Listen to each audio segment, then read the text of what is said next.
Voilà, bonjour, fidèle tout Anti-Stress TV, balobi Anti-Stress TV, vraie chaîne à Kitoko Mafuta au Wapi, chaîne Ebotami Asika. Merci beaucoup à mon JMK, merci vraiment pour l'opportunité. On peut sera toujours, maman pour nous, tout la vie de l'essor, pendant toujours Teke Malamou, Jean-Marie Kaya depuis Paris, bah merci, non vraiment ébélé. Il s'appelle Asta Cosette, mon ami chéri, depuis quelque part, Bambote no Yangwana, Bambote Bela, Bayimbo Kaboua, toujours là pour la maman pour nous laisser. Babengue na Komba Fretas, qui dit depuis Paris, Bambote no Mwana, ma sœur chérie, je te salue, excusez-moi. Pour la nuit, na moya chérie, Demero qui dit depuis Paris aussi, Bambote no Yangwana. Merci beaucoup.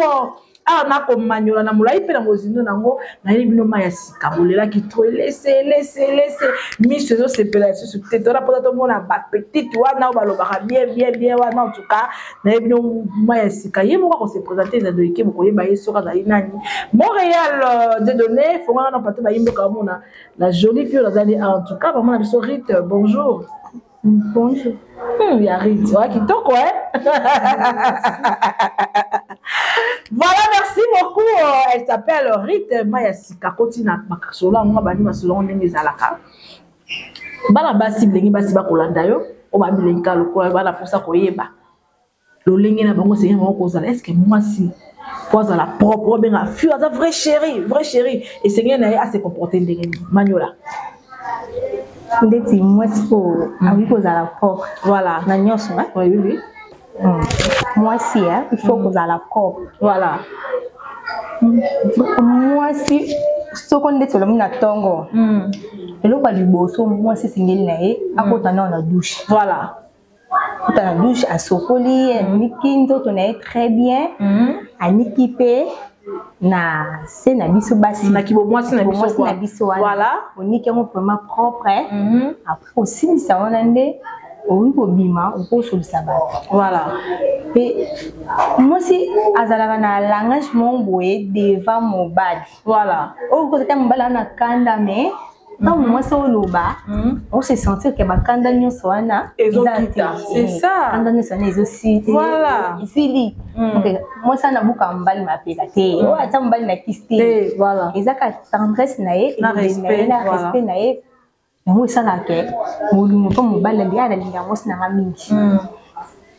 po ena basi misusu ko pesi mbali ne langage maloba o mutuna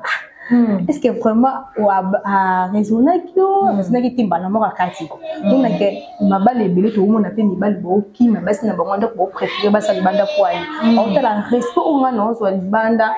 kenanda ko ngana so angoti voilà ngana lo ba ngaso na bali mbali na ngo sala on sepela makasi voilà et ce qu'on tricher libanda lo baka pour ni bale batonda tene so zongi vraiment beau.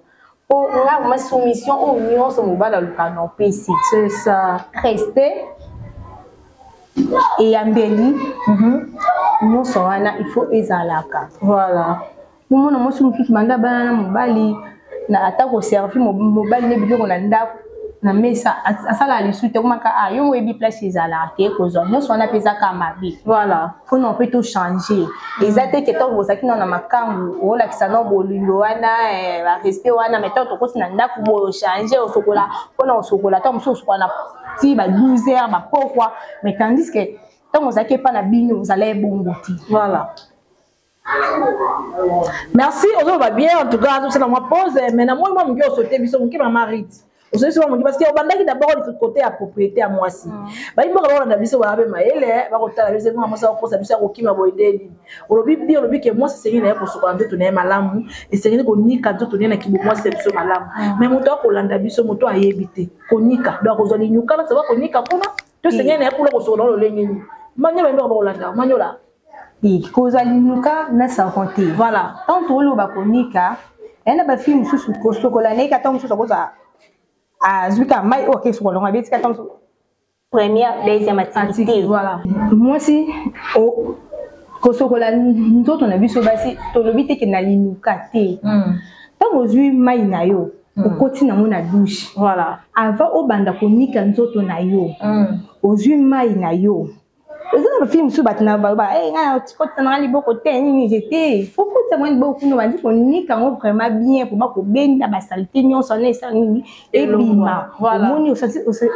yo mo vraiment au sens que mai et kotinga vraiment na kati kuna tango silisi wana okuwe te maman te na pakola mafuta te na lata mbolama sous vêtement te ozui moi mouchoir na yo ya pende ya pété aujourd'hui cotisation vraiment na kati otika mo minutes mukie ba 5 minutes et vandi vraiment benzi ba mai wana nyos oyo kotisaki wana après na simo seni o benzi mama wana kupwa atako tolobi ke o mobali na ngai azala boye tango yo moko koto otuna mwasi na ngazo ni bébé o to nini yo manzo te komi moi ezongi vraiment ezongi qui nyonso osenga mobali opimelo te po eza mibali mosusu balinga ko ava banda kobima na mwasi na ye kobima kopanja ntere kuna na mwa cousine interne voilà esenga mwa asala mwa ba terme ko sisi voilà siko tango kota tango yo oyebi déjà onikaka nzoto no bien et il faut qu'on s'épile la paix à si on met un peu sur ton nika no bien te muninga tango kota bo ko mona kaka mona so masuba et salini et baissé voilà mona ke mobali msusu avaka na au bimana mwasine caresse pas ne wana izala raté voilà ma koti pa muninga mwasine nga vraiment boy voilà ayebi vraiment ko ranger ko tana bien te ya mususu faut moi si ko se raser se raser otika ozongisa ngo vraiment ndenge ezalaka po ezalaka pe bien po ba suki wana so za soko tiki yango soko toki esalaka moi solo tout sur la taki kale so tongo zoke ko sala ba geste osuba esalaka moi solo mais tant on se raser otika ngo okati ba suki wana nyonso ozan ata on nyonso ko subi ko za pe boto bizala obini bo papa pe mbalama kaka na baba yo ba vite voilà ayeka mama kuti ezaka te ke wana kesi ko sokola te mbalama po na nini o se razaki voilà ozwaki mwa lingette na yo otie na caleçon na yo po omi batela voilà merci beaucoup pour mi batela ndeko manola kitoko mais okimisi biso mwa moke ngala lagi mbanga moko na télé ko babisa bike non ezaka déconseillé ko kotira musapi chaque temps na vagin na yo en tout temps ça ki bo moi c'est natanga bongo parce que moi le poto na ba YouTube comme ma droit de ba belé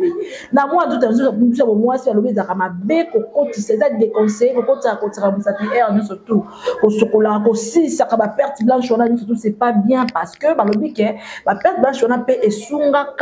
na maladie ebele tango ko peste ya bilenge baso ko lobake azongola ngonyo so asisa chani nya bobisa oko mona teke basi ba ko mama exposer la maladie ebele te to yo koti si musa podo sokola et le but que tango sokola ngonyo so ane golongwa te neti na minute so na ke sokola est-ce que le koti kana koti sa musa te so baka libanda bongo titangi est-ce que ko tu so tondi et ça la kana soli comment obinisa na mai mais oh ça la sauce que ça infection parce que ba lobi que ceux qui perte blanche ça la et ça la les mois si solo c'est qui infection à la traitement ou pas faut dans la traitement mais na sens ni na lobi te ki ya solo ni te po ata yo ndo boza bo so ko vandi banda tongo o sokolite tango okende o sa ta ko se soulager mo der mo bebi makawana so yebisanga na soko na tik na niki wana te kokoti sa musa pesate ke na kokoti sa ti na kati te na koti sika ndesi moi likolo wana na longo moi salite wana ko esala bien bango moko baloba na biso bongo mais bango moko pe tango ko ya kana ka wana so okei ba changeaka maloba donc romiso comme faut nika kaka faut dire merci beaucoup faut dire ndeko manu malamu mais siko to ko ba pe okota musapi na kati o mo ateke non bo bilenge baso ba plaka ba manzaka apake manzaka milai mais est-ce que ça peut déconseiller okota manzaka bongo na ntoto na ki bo mwasi wana eza mabe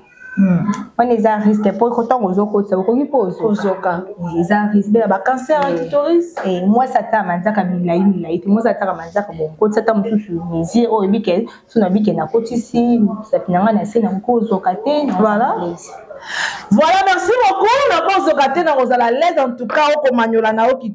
toko maman la biso rite balgo esika mutasika ma solo mais na moni quand même moi courage pour des bandés moi ezalaki si côté be bilenge baso bazaka o temesh na mutu.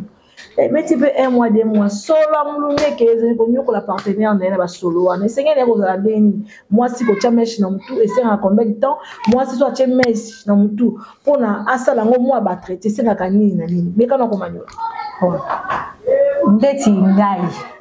so ndeti nakangi mesh akosala nango 1 mois te po yango nyonso oyo evandi na okanga evandi na mutu boye soki otoki ebimisa mwa solo ndeti azanga na mbongo te na baoyo ndeti basalaka ba 1 mois wana ntangosu ba 1 mois mpe na ntambu boye ntongo omoni ke ekomi ntongo yo moko ozokwanza mutu osimbi bokima au dernier bien mabe on so li ba shampoing na ngoza ba shampoing ekoma na ngo ebele so to muso moni ke okosoma na o ya cher de crème ba ibe na biso ay ekoma na ba na ba primo bo o crème kunyo so koza ni akosoma ko asokola motu o sokoli mutu na o bien okotisi vraiment maboko sokoli tango osilisa ozui essuie-main ozo pangusi soki oza pe na ventilateur wana otie wana soki oza ta na chez soi o chez soi po ezala bien. Voilà. Mais moi si pe ko umisa mesh eza mabe. Normalement moi si asala kana mesh tant mususu 3 semaines. Singa isi na kangi mesh pe ko sa 2 semaines, 3 semaines. Après na longoli. Po soki pe so zo bimisa solo, tant ozo bimana na partenaire na yo arozala étouffé. Voilà. Amba solo wana omona na muso mbali msino ozala atata mutu na ye bozo banga poso ka ocho de wana ozala mal à l'aise. Moi c'est sengé ko sala na suki ata 3 semaines. So basi ba mo atolo binene basi wa atolo binene wana pena ba tolo binene wala penza. Siko basi ya modèle wana. Na isengé ba ko sokola olengeni. Biso ba ko sokola te. Te ba ko ko tombola mo akobongisa ti. Papa ko mela o ka mo sola ngai. Me kana ko Comagnola te bilenge basi ya bongo. Nga yebisa nzambe so apesa ye ngata tolo wana ngeza bien mpona lela basa bato voilà mpona ngai so nazalaki nango ntango mosusu ndenge so nakoti na douche ntango naosokola na bandi otombola mpo salite evanda bandi onika osopeli mai awa na katikati oyo bandima wana esalaka wana osopeli mai oniki na savon po esala pe moi bien donc pe papa komelango ayoka pe chunga ya bien tangu pe papa komelango ayoka pe dini chunga ya bien voilà bon s'abonner à Anti-Stress TV na sur Rit à promettre bino pour mettre ba l'émission qui tourne ko ya wana yo moko na plateau Comagnola na mula imeka no promettre ba yimbo ka ba Holanda ba s'abonner à Anti-Stress TV ba kitoko za Magnola mula ina pe na mozindo bon ni ga lo bezaki yan nga nyana lo mabili alingande batu bayoka bayoka ba momoko ke ko lo baloba mingi peza mabe boza décité makama kitoko eyali sumbala sini ebele awa bola yo mona plateau bosabone kaka bosabone kaka wana mama biso Rita Magnoli bosabone en tout cas vous allez nous enlever les rideaux to yaina parce que bon on a ele ko présenter bino Rita dans émission ko ya yemo kwa ko saba émission na yemo kwa plateau ako Magnola ko lobana molai pe na mozindo nango. Merci beaucoup à JMK Jean-Marie Kaya depuis Paris bambo tenango en tout cas merci vraiment ma bengi na komba Demero qui dit noya chérie ma bengi na komba Freta ce qui dit ma sœur chérie depuis Paris pour la nité na Francine Kaba depuis Turquie en tout cas bambo teno yangwana il s'appelle Asta Cosette mon ami chéri bambo teno pe yangwana André pour tout mon voisin bambo teno pe yangwana sika et donc nous avons na suki na ngana émission na ngami ya kolobezali mais to ta besi mangonga sokoza moi liloba koloba moi dédicace papa kolanda papa kolanda wa tous ba kolanda mais kape ko pesa ta moi libanga te pesa ta libanga te voilà Rita ba pesa libanga te pour tourner épée a pesa libanga te biso tout ba star. Bon s'abonner à Anti-Stress TV en tout cas on va toujours merci beaucoup à Montréal de donner à ça on a toujours ma foot à bosser ça on a bien on a vu tout le monde en bisous bye.